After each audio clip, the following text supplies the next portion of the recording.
Good morning, everybody. Today is Wednesday, August 26, 2015, and this is Before the First Cup with Jules here on UCY.TV. Happy Wednesday, everyone. I can't believe we've already gotten halfway through the week. Doesn't seem possible. This week is like a blur for me. It's the last week before school, and we have the kitten rescue mission going on. It's just so amazing how kittens can distract you for hours on end. Oh, look, it's a kitten. So I had to get out here and start paying attention. So where do we leave off yesterday?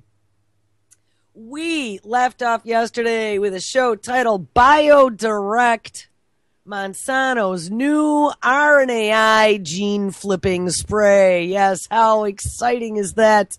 Monsanto has decided that since they believe that all your concerns about GMOs are in your head, and that was the show we did on Friday, that maybe it'll be easier, instead of genetically modifying the food, just making an RNA spray that they can spray on the food that then flips switches and turns biological processes on and off in the organisms that ingest it. But one of the big concerns that we were reading about is the fact that, one of the tests that they did was they found some nondescript ditch in Indiana loaded with weeds and sprayed it all over. They're talking about using this stuff, by the way, to aerial spray like on farms. They wanted to see what happened. And, the EPA, they went up in front of the EPA back at the beginning of 2014, I believe, and argued how RNA is not dangerous to humans because it's natural. It's all natural. We've been eating RNA from different organisms ever since life has been on planet Earth. You get fragments of stuff, and it's never caused any harm, so don't worry about it. Well, a couple things I want to look at this morning is I found a couple briefs out of the advisory board panel meeting that happened at the EPA January 28th of 2014 in regards to this RNAi spray that Monsanto was working on. This press release came out of May 9, 2014. By the way, if you missed the show yesterday, please make sure you go to youtube.com/UCYTV. Find the Before the First Cup playlist, and you will see yesterday's show and Friday's show going in the notes. Everything will be there. So, sorry, we're going to just jump right on board and continue from where we left off. So the EPA releases FIFRA, F-I-F-R-A, Science Advisory Panel Report on Risk Assessment Problem Formulation for RNA Interference Technology. On May 7th, 2014, the Environmental Protection Agency posted the meeting minutes of the Federal Insecticide, Fungicide, and Rodenticide Act. So I guess that's what FIFRA stands for. Science Advisory Panel, January 28th, 2014 meeting on, quote, RNAi technology as a pesticide. Problem formulation for human health and ecological risk assessment. So that is the name of the document, RNA technology as a pesticide, problem formulation for human health and ecological risk assessment. This report by the FIFRA Science Advice Panel is long-awaited analysis of the critical science issues central to the effective and efficient risk assessment of a promising new pest control technology. In summary, the panel opined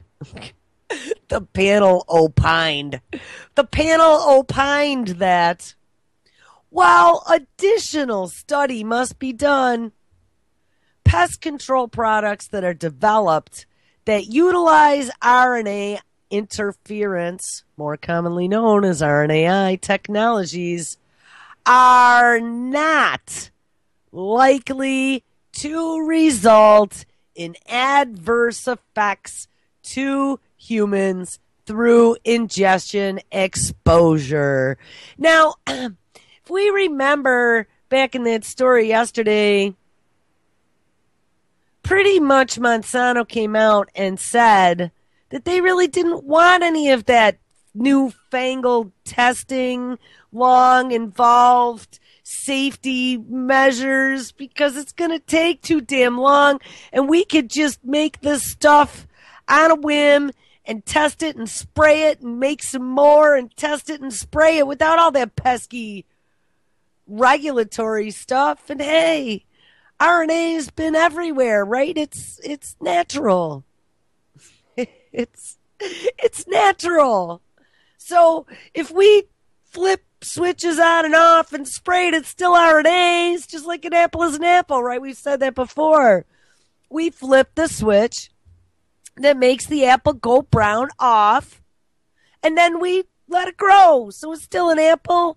That is not going to affect you in any way, shape, or form. We're positive of it 5 generations from now, when you're all dead and nobody's going to know any better.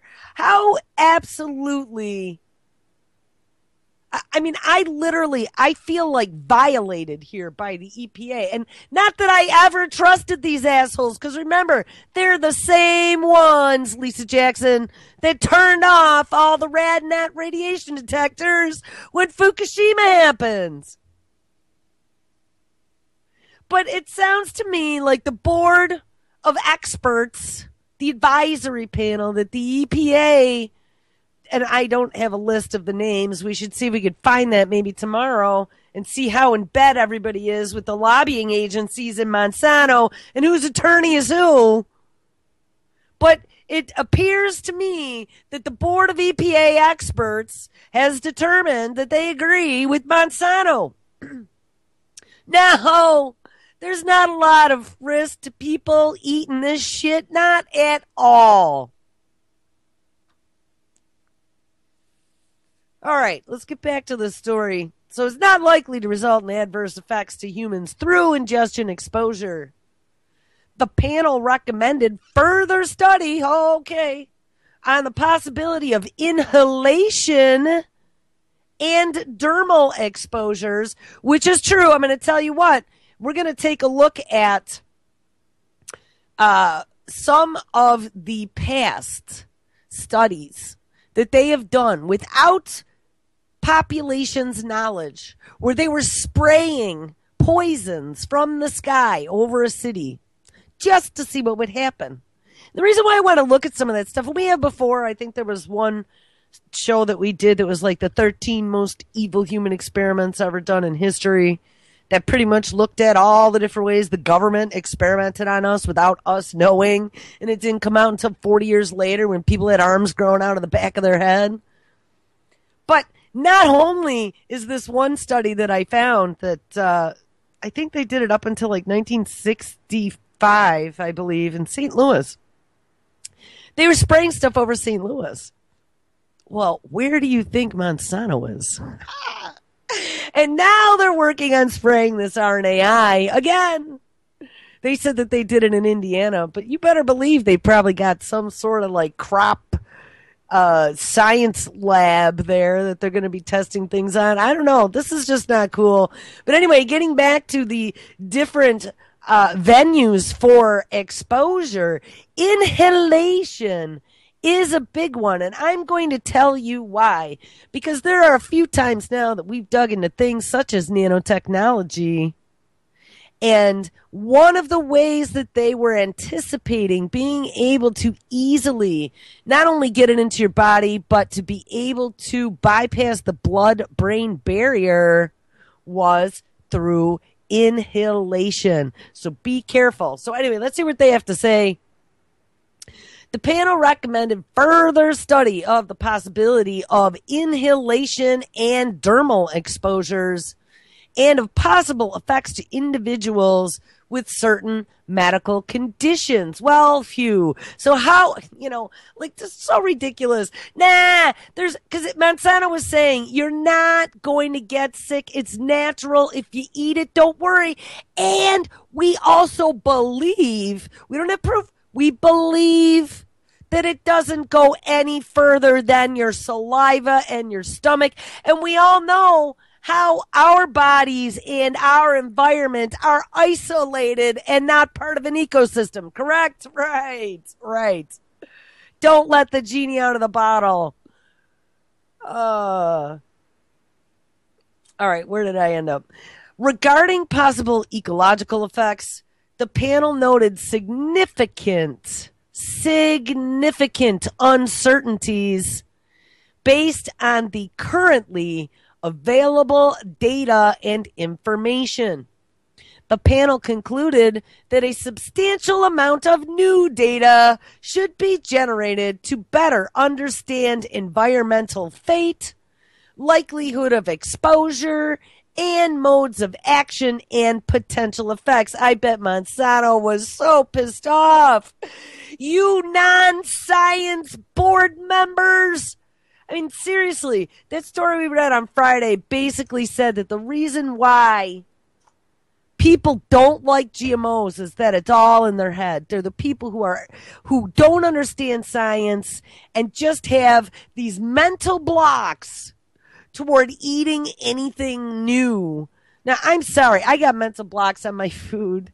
I am definitely a picky food person, but it's not about like food. It's not like picky between a tomato and a potato. It's picky as in, and honestly, this was before we even knew the dangers. I've never in my life been good at eating or drinking anything in plastic because I can smell that plastic smell and it taints. I have a very sensitive nose and I can taste with my nose. I don't know if anyone's ever tried that, but when you're cooking, you cook and then you waft and you can bring the steam up. I can literally taste what's cooking in the pot just by smelling it.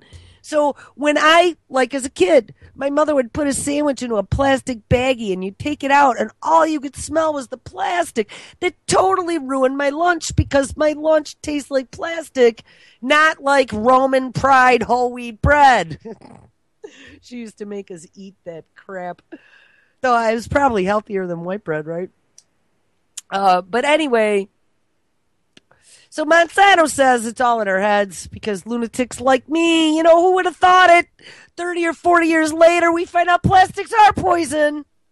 And they've been leaching BPAs into shit we've been eating and drinking for years. Well, good thing, because you know what? My nose knew. I stayed away from that shit. Tuna, too. And milk. And now look at tuna, milk, and plastic. It's all poison. All right. Anyway, back to the story. I lost my spot. Hold on. There's major allergens going on right now, too. The whole household is stuffed up, including the cats.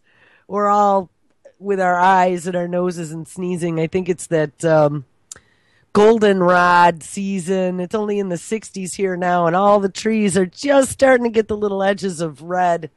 So fall is coming very soon to upstate New York, and August isn't even over yet.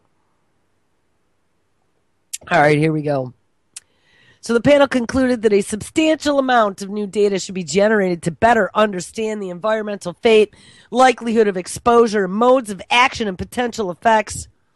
Moreover, the panel recommended that the EPA develop a new ecological risk assessment paradigm for RNAi products. Ding, ding.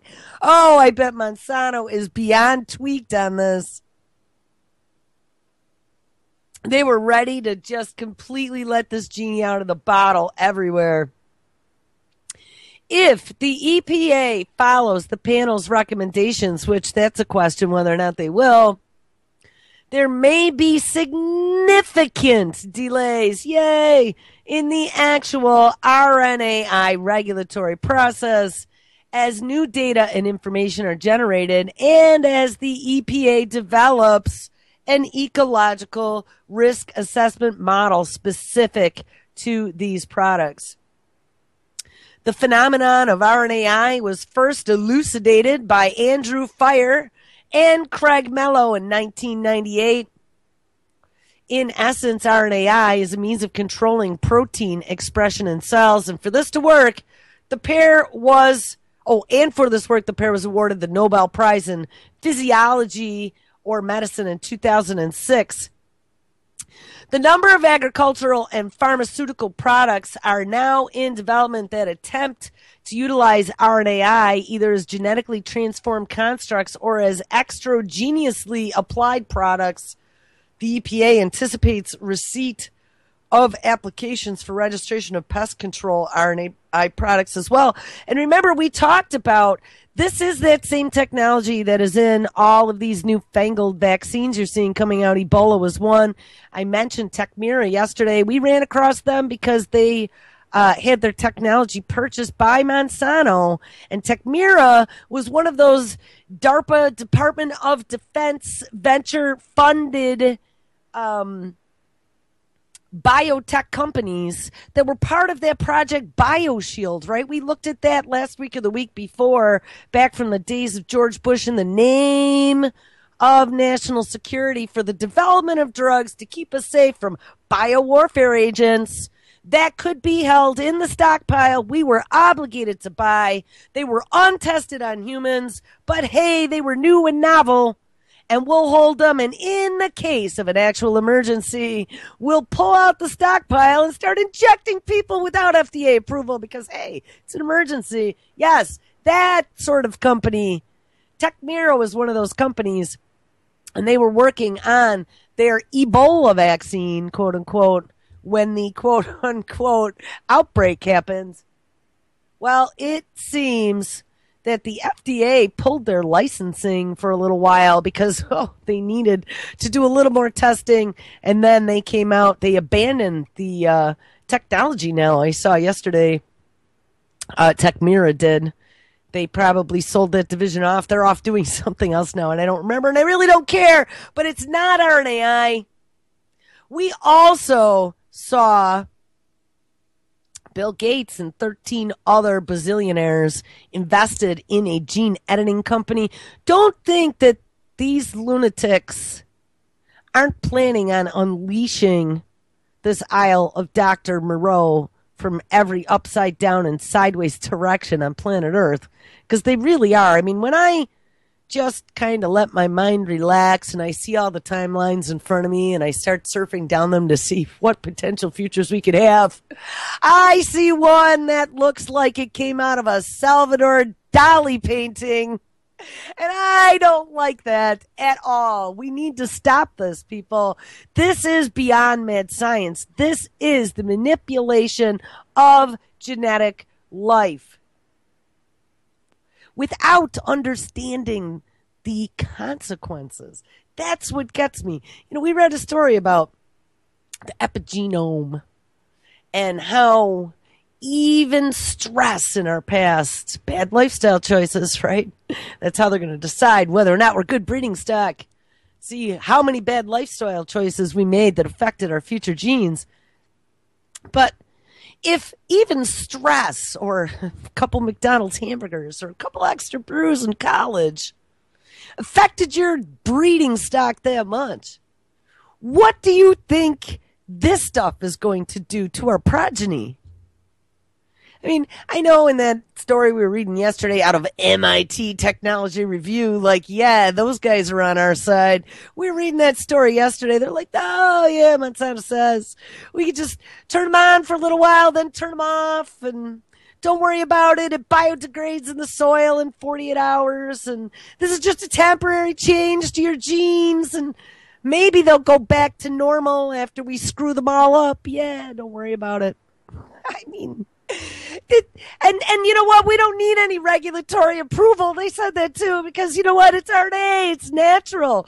I mean, talk about trying to bamboozle the idiots who are sitting at the table just believing everything science tells them, that it's good for you. Take the golden key. It's immortality. It's your cure for cancer. It's your next quick fix. It's, hey, we learned to control brain chemicals too. Here, take one of these and you'll get your dopamine boost. We're just a society of addicted and technologically addicted people. I think that's what it is. They've gotten us to love technology to the point where we're going to embrace anything they give us in the name of moving humanity forward. And I don't think that this is the way. I think that humanity is going the wrong direction right now. And there's a cliff right up ahead with the apple hanging over the edge. And it's got big pointy teeth. All right. Sorry, I'm tired this morning. All right, let's get back here. So we're back to these two Nobel Prize winning clowns who came up with this mad science technology.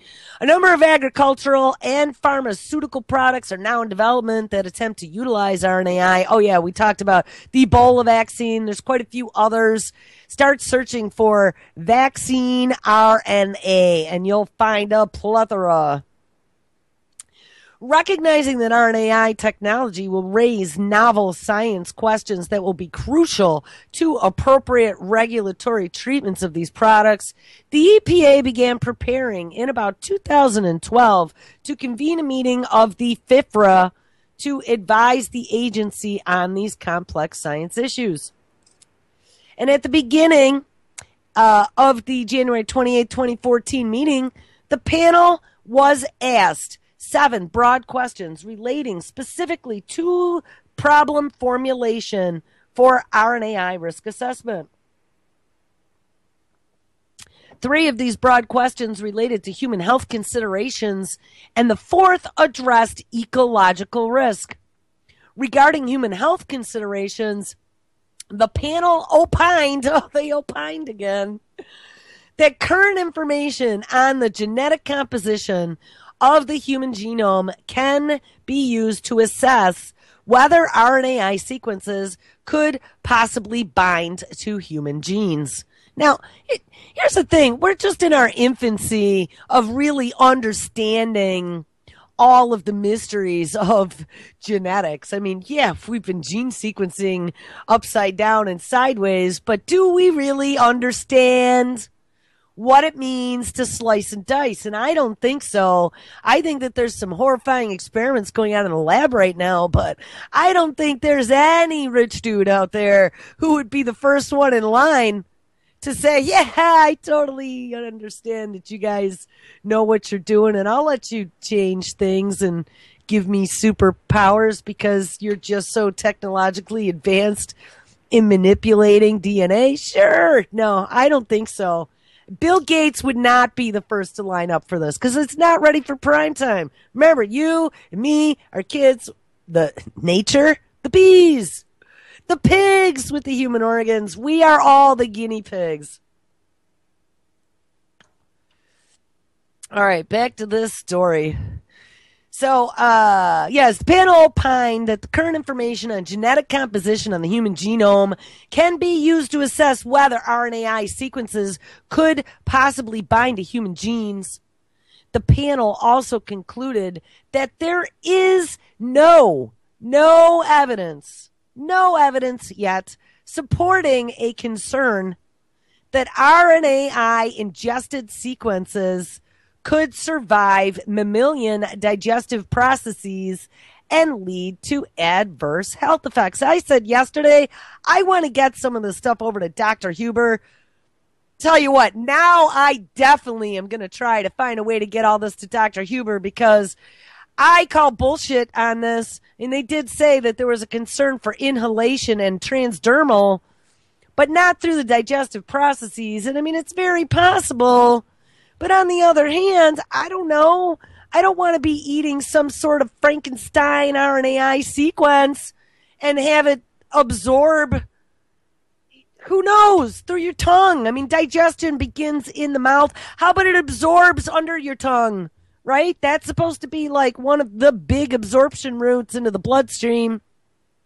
What about through your cheek? I don't know about that. That there's absolutely no evidence, that there's no concern whatsoever. So what does that mean? Does that mean that we're giving Monsanto the green light to start spraying this shit everywhere to see what happens? Because that's almost what that sounds like. No concern at all.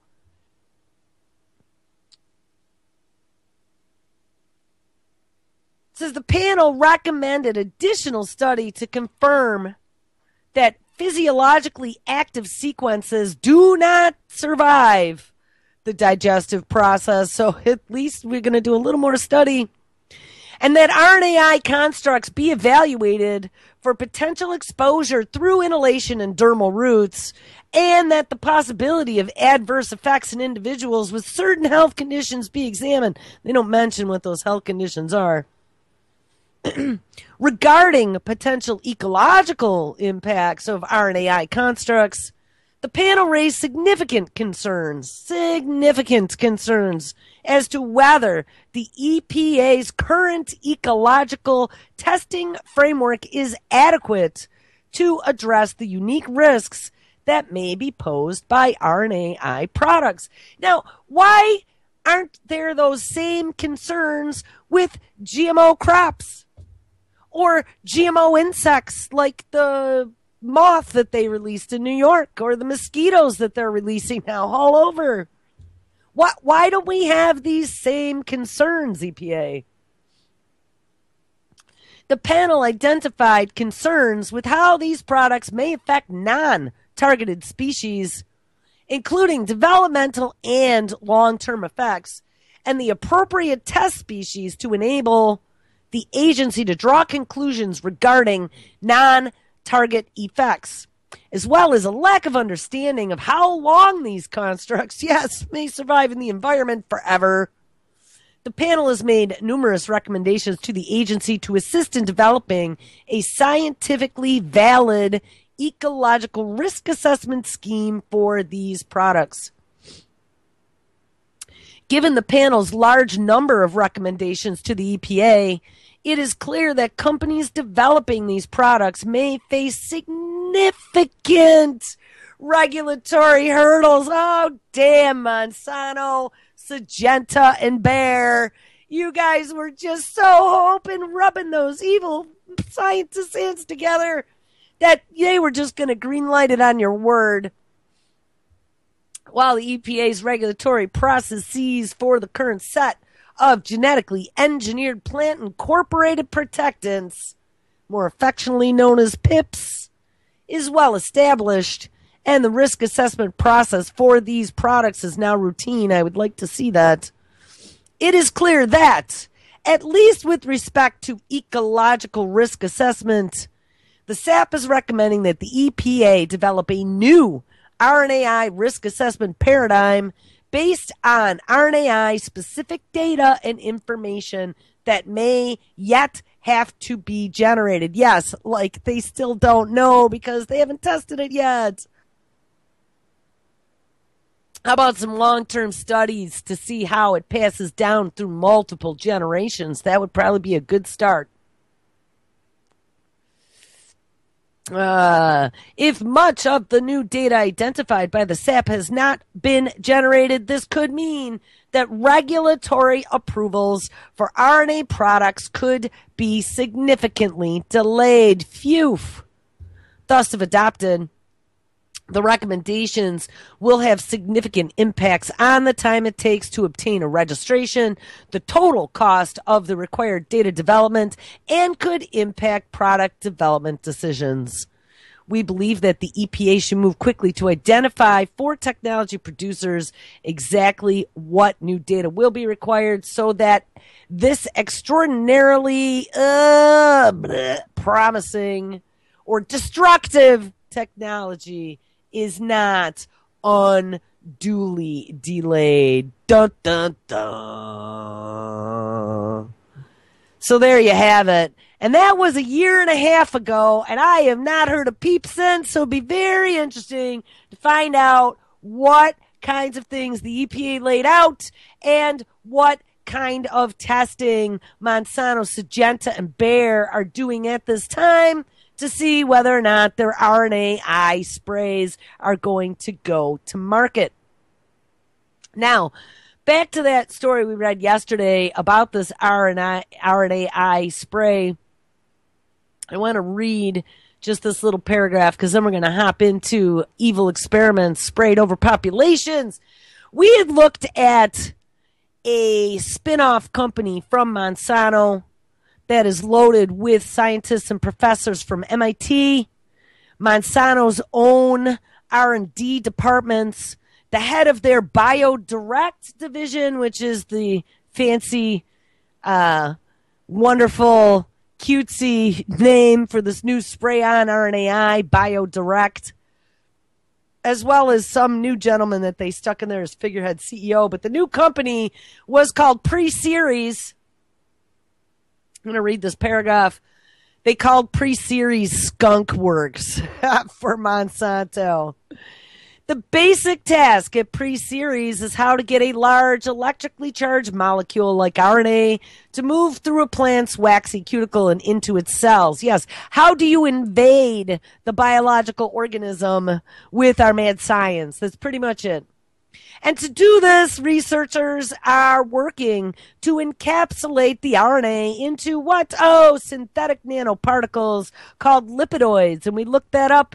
They are also using lipidoids and nanoparticles and RNAi in the treatments of cancer and some of their new cancer nanobot mad science that they're doing now in clinical trials. So look out, because this already has some precedent. Says the idea is to slip them into the plant where the coating will dissolve, releasing the RNA, and formulations get shipped out to St. Louis for testing in greenhouses. So I was right.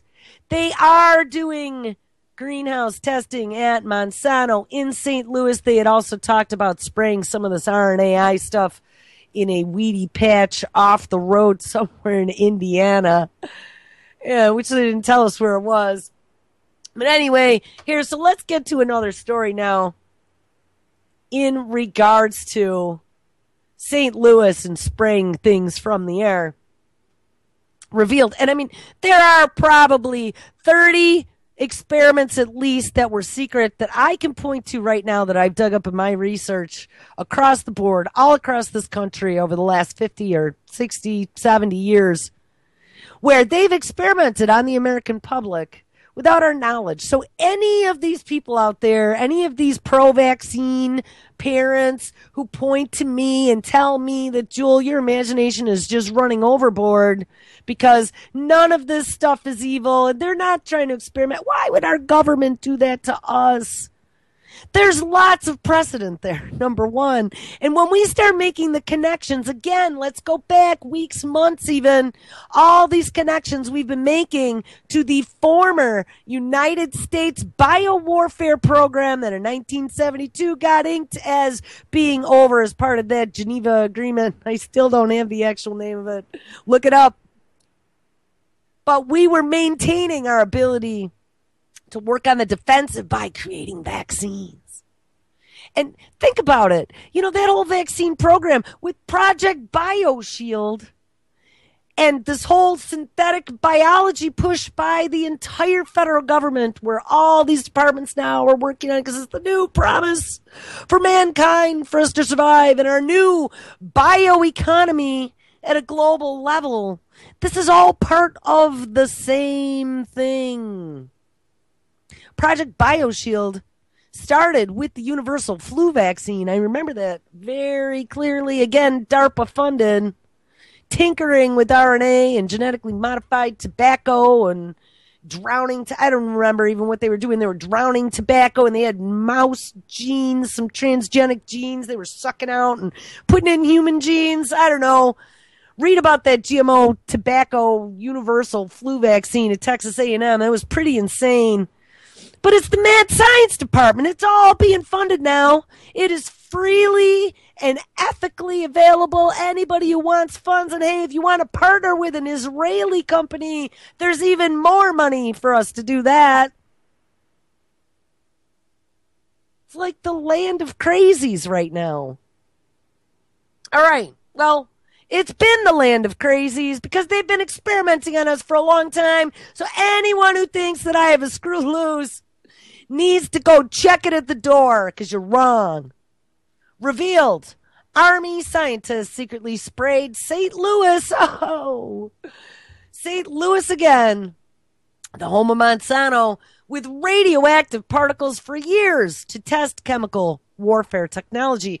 And what we tend to forget is that even though Monsanto was working on developing seeds and GMO foods and RNAi pesticides, we forget that Monsanto started out as a chemical warfare company. Yes, they did.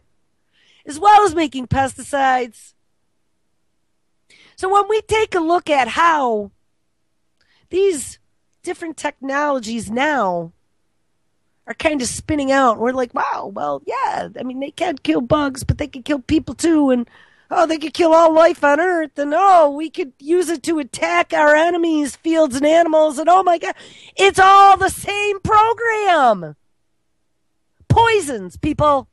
It is being in the business of creating poisons.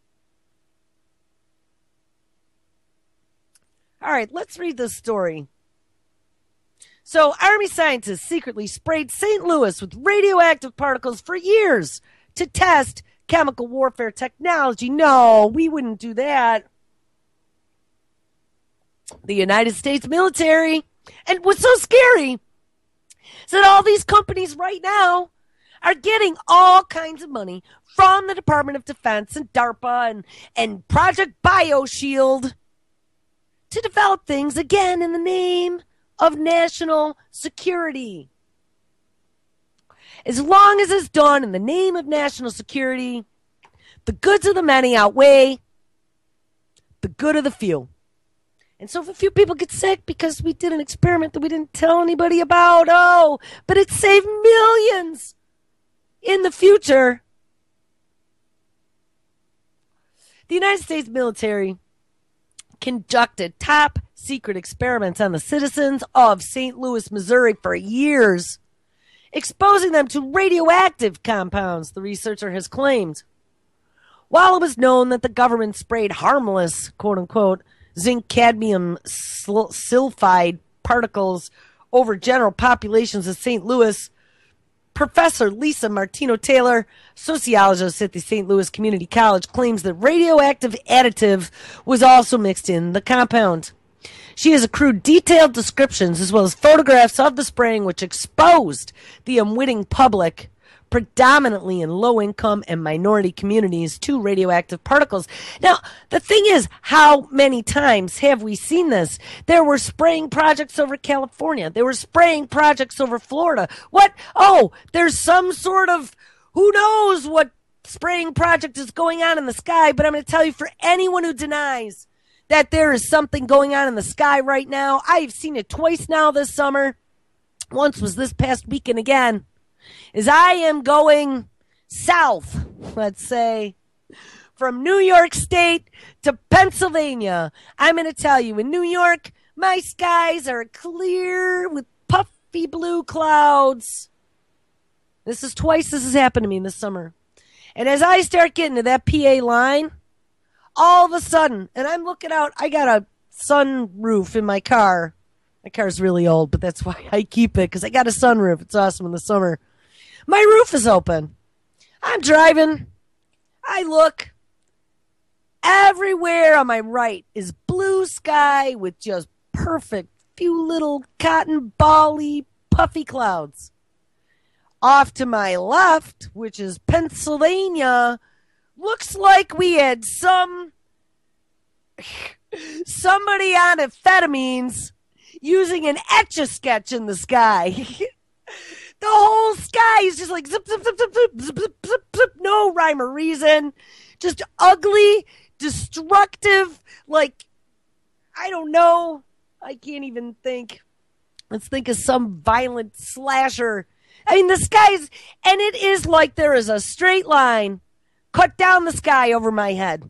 The perfect, normal, old school sky, and the crazy, schizophrenic,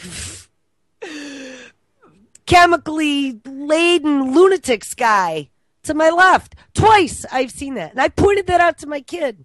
I said, look, I want you to pay attention. That is what the sky looked like when I was a kid in my entire life.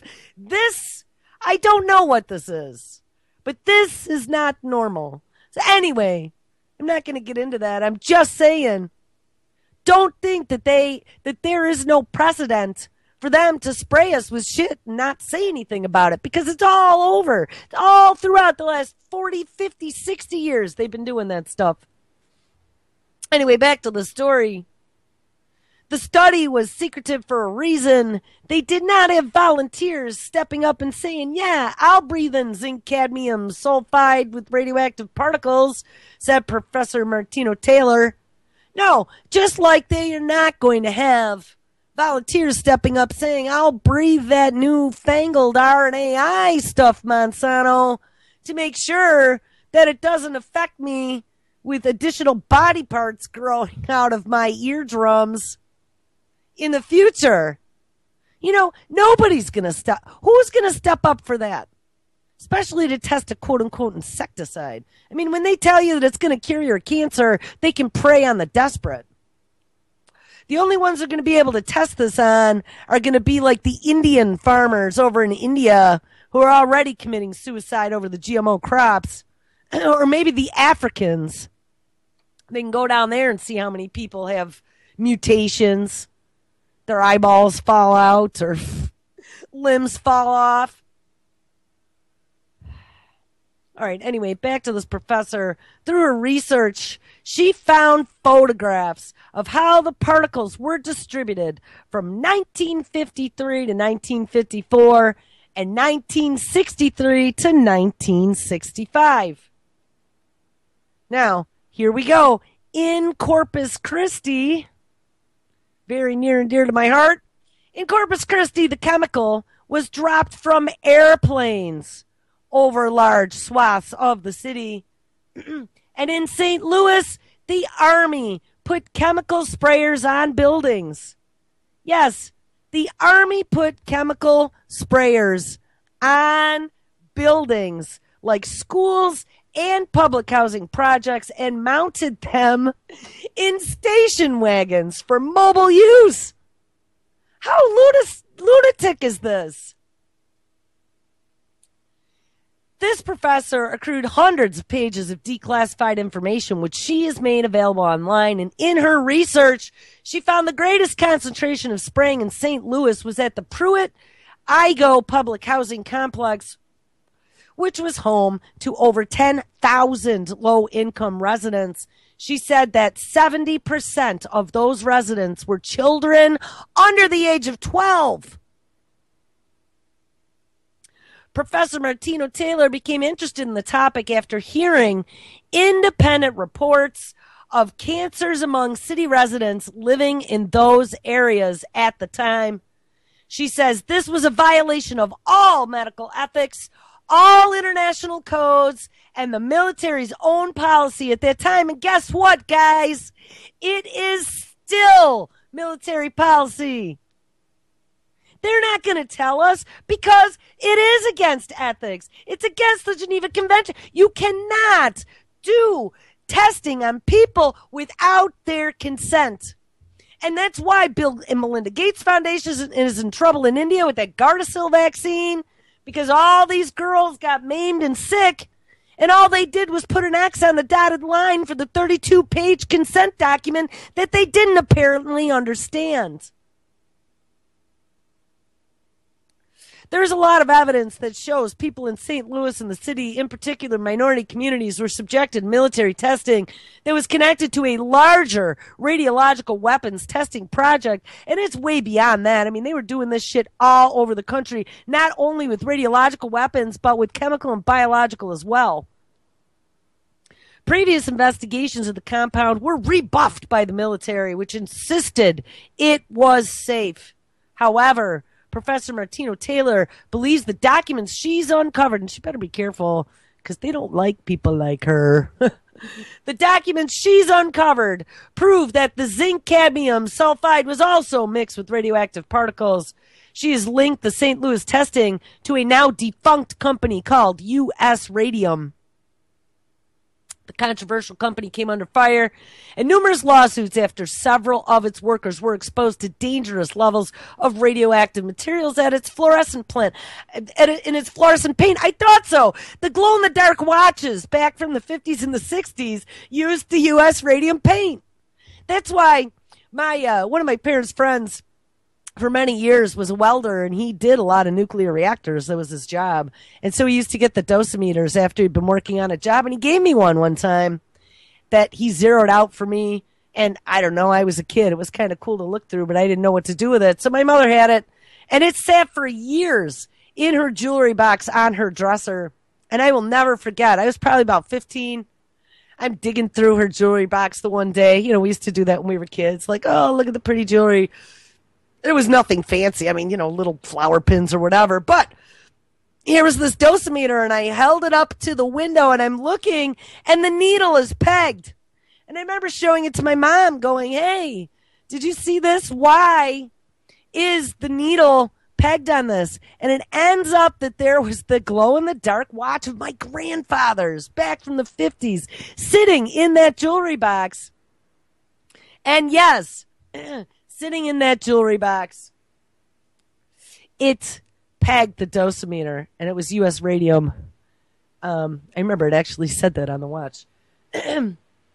U.S. Radium had this reputation where they had been found legally liable for producing a radioactive powdered paint that killed many young women. Yeah, because you know why? They used to lick the paintbrush. I read about this. They would lick the paintbrush to make the tip fine, and they all got poisoned. That killed many young women who painted fluorescent watch tiles, said Professor Martina Taylor.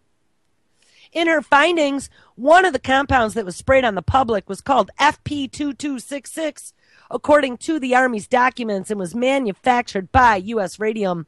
The compound, also known as radium-226, was the same one that killed and sickened many of the U.S. Radium workers. The Army has admitted that it added a fluorescent substance to the harmless compound, but whether or not the additive was radioactive remains, classified. Professor Martina Taylor has not been able to find if the Army ever followed up on the long-term health of the residents exposed to the compound. In 1972, yes, right when we inked that Geneva Agreement, the government destroyed all of the Pruitt-Ego housing.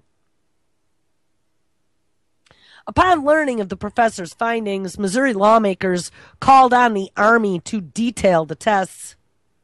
I share and understand the renewed anxiety of members of St. Louis community that were exposed to the spraying of chemicals as part of Army tests during the Cold War. The impacted communities were not informed of the tests at the time and are reasonably anxious about the long-term health impacts the tests may have had on those exposed to the airborne chemicals. Senator Roy Blunt calls the findings, quote, absolutely shocking. Really? Is it absolutely shocking? Anyone who points to any of this stuff and says, well, there's no evil behind any of this. They wouldn't be testing this on us if it wasn't safe. They wouldn't be giving our babies vaccines with components in them that could cause cancer or autism or autoimmune diseases. No, why would they do that? Because they care about you. Well, let history be a lesson to you. All right.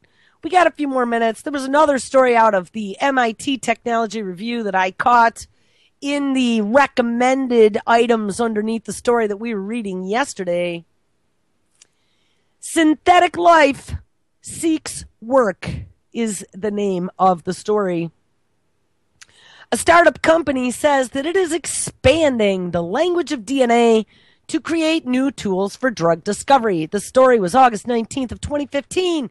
And yes, you will remember last year we looked at the creation of the first alien life on Earth. It was by adding 2 additional proteins to the DNA strand.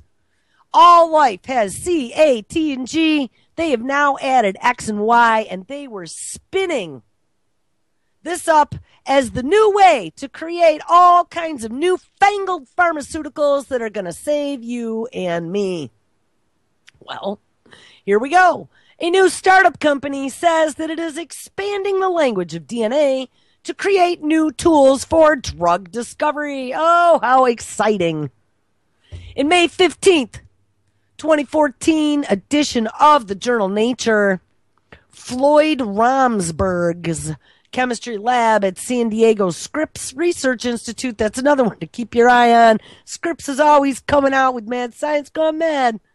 Published a paper titled, quote, "A semi-synthetic organism with an expanded genetic alphabet." Oh, how fun. Romsberg and his colleagues had created a bacterium incorporating chemical building blocks that, as far as anyone knows, have never, ever been a part of any earthly life form, ever. There have been previous claims to creating life. Genome pioneer Craig Ventnor had led a team that manufactured a genome for a germ that causes pneumonia in cows, but their effort used the familiar chemical bases of DNA known as A, C, T, and G. Romsberg's group, however, has added 2 additional letters dubbed X and Y. And when the bacteria successfully replicated X and Y in succeeding generations, I told you guys it was self-replicating alien life that they've created. Romsberg's lab could claim to have made the first living thing with an expanded genetic code. People would ask what the big deal is, he said. And I said, imagine you had a language with only 4 letters. It would be clumsy, and it really would curtail the kinds of stories you could tell. So now imagine 2 more letters to your alphabet. You could write more interesting stories. Ha ha ha ha. Yeah, what a nice way to put mad science into a simple little story. It's not that simple. New drugs are the most obvious story that could be told with the technology. A startup company called Synthorx, Synthorx,